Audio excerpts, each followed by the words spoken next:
everyone, it's Kate with Maritime Ceramics. Welcome to a kiln unloading. It is the depths of winter here in the Maritimes. So once again, I apologize for the lighting. The garage door is closed because I have some basic survival instinct. Can't wait for summer. All right, let's have a look at what we got in the kiln. Okay, so there are a few things I'm not really going to show you in here because they're for a glaze review that I'm working on. Interesting. Okay, so I'm going to show them to you, but I'm not going to tell you what they are. Feel free to guess down in the comments. I'm curious to see if anybody can figure these ones out. Yeah. All right, so we'll start with this guy. This is mystery pot number 1. Mystery pot number 2.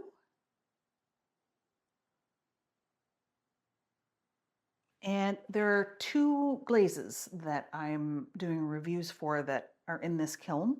And of course some layering and whatnot, but there's just 2 glazes that I'm reviewing. Mystery glaze number 3, and I will tell you that this is a layered example. And there's the outside of it. There we go. I've got a lot of spoon rests in this kiln load. I promise I will not show you all of them because there are, for example, a lot in Wasabi Celadon. So I will not, I promise, show you every one of these spoon rests that more or less looks exactly the same. Unless there's a disaster in here, in which case I will share, I promise. All right. Again, mystery glazes, both of these, yeah, both of these are layered on Laguna Power Turquoise. It's going to be pretty obvious with this one. It's a really distinctive glaze, easy to tell. So mystery glaze on top of Laguna and a different mystery glaze on top of Laguna. And I was not expecting this result. That is pretty funky. And that is the glaze just by itself on the outside. So I suspect this one, some of you are going to be able to guess. I don't know about the other one because the results not looking great with the other one.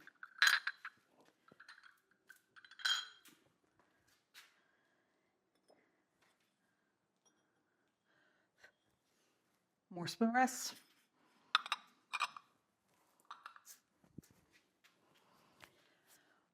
Even with the door closed, it is cold in here. This is the only cone that I put in this particular kiln. And I put it on this shelf because this is the shelf with all of the glaze tests on it. So I need to know what cone that shelf got to.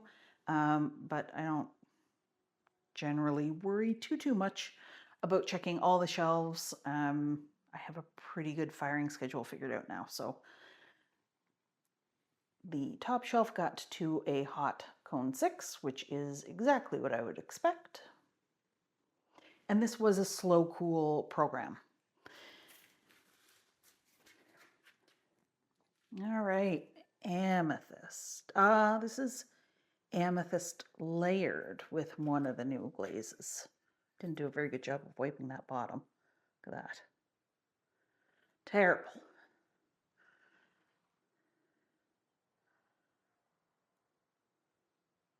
So coyote amethyst and another glaze was layered just on the top of the outside.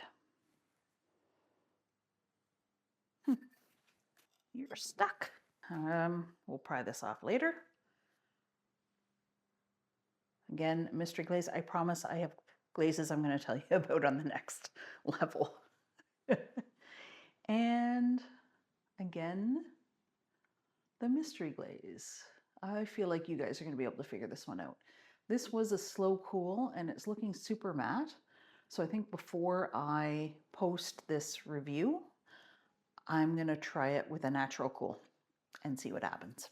Pet lovers out there, the cats are not allowed into the garage, but they make their presence known anyway in my kiln cookies. I don't know if you can see right there, little paw print.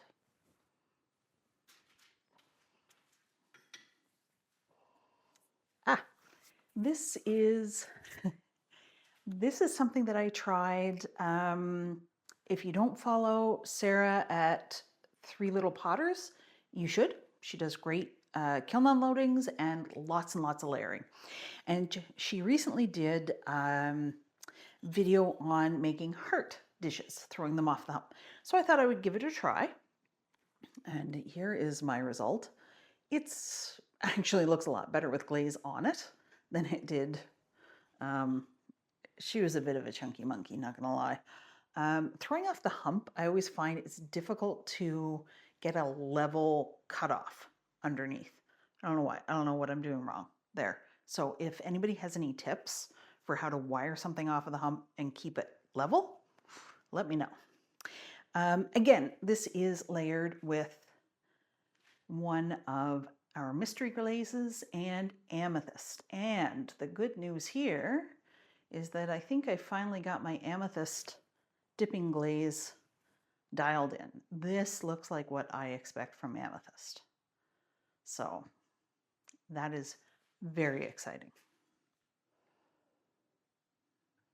That's quite pretty. Actually, I really like that. Not so much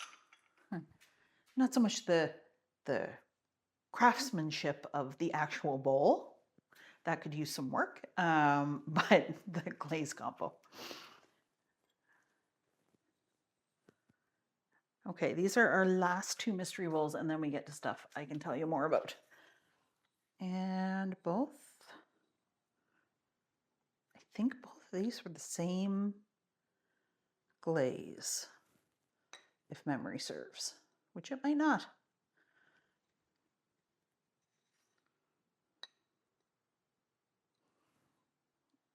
I will say that this is a really underwhelming result compared to what I was expecting from this particular glaze. So, with all the glaze tests, I think I used just about every kiln cookie I have. And with all the spoon rests, I use pretty much every kiln post that I have.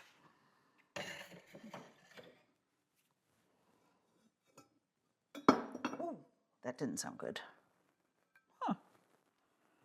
That was a kiln post sticking to the shelf. Okay, that was weird. Has anybody ever had that happen where a kiln post sticks to the shelf? It didn't break anything, but it certainly could have. Post doesn't look like it has anything on it. That could be a teeny tiny little piece of wadding, I suppose. Maybe. If I can get it to focus on that.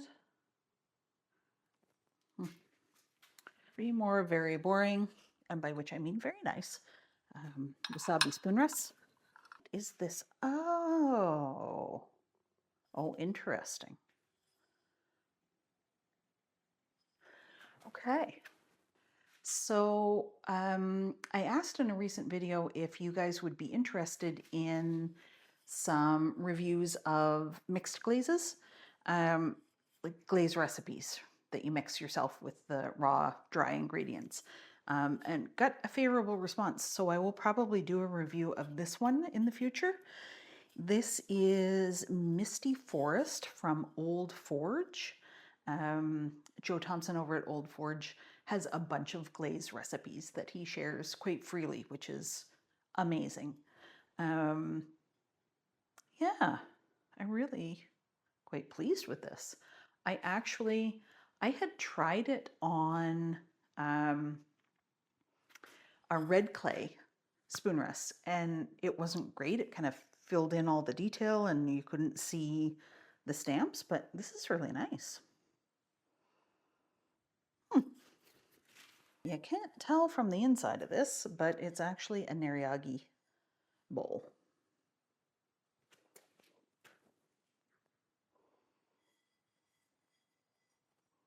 So if you're wondering about this, I folded over the rim and then trimmed it so it was nice and square. I'm kind of underwhelmed by The color, I can tell that the stain wasn't mixed in quite as well as I would prefer. This was an example of wedging the stain into the clay. I have since stopped doing that, and I'm now putting the mason stain into Reclaim so that it's all, you know, in there when it's wet and it gets really well distributed and it all meshes in and you don't get these little dots. Still a cute bowl. And another neriage. What do you think? Is that oval or round? So this is a neriage pot, and I want to say this is sea green and then white porcelain. Okay, I tried to fix a little S-crack in the top with some paper clay. Clearly left too much in the top there. And it warped a little bit when it fired. I have the worst time with these jars. Sometimes I fire them with the tops on, and even then it doesn't really work out. The challenge that I had with this one is that I accidentally glazed all the way up to the top. So I had to fire them separately. Anyway, I love making closed forms, but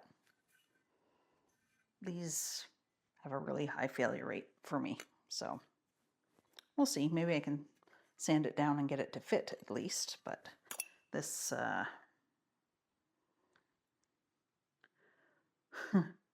yeah, I don't even know what that looks like, but it's gross. It's not nice.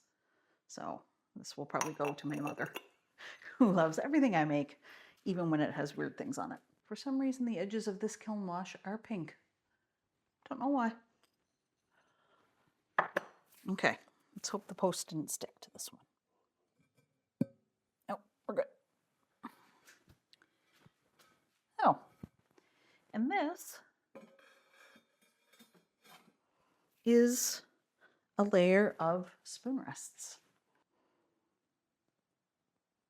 Okay, so a lot of spoon rests in that one, but some really interesting results. First of all, I am curious to see if anybody can guess the two glazes that I'm going to be reviewing. One of those reviews should come out next week. Based on the results that I just pulled out of the kiln, I think I might want to do another load in my tiny kiln and try both of them again without the slow cool and see what difference that makes to the glaze. And the Misty Forest, that was beautiful and unexpected. And the neriage, well, one of them was beautiful. So, you know, you had to take your wins when you get them. I've actually had a couple of really successful kiln unloadings, so I was due for one that was a little bit meh. Thanks for watching, everyone. I'll see you next time.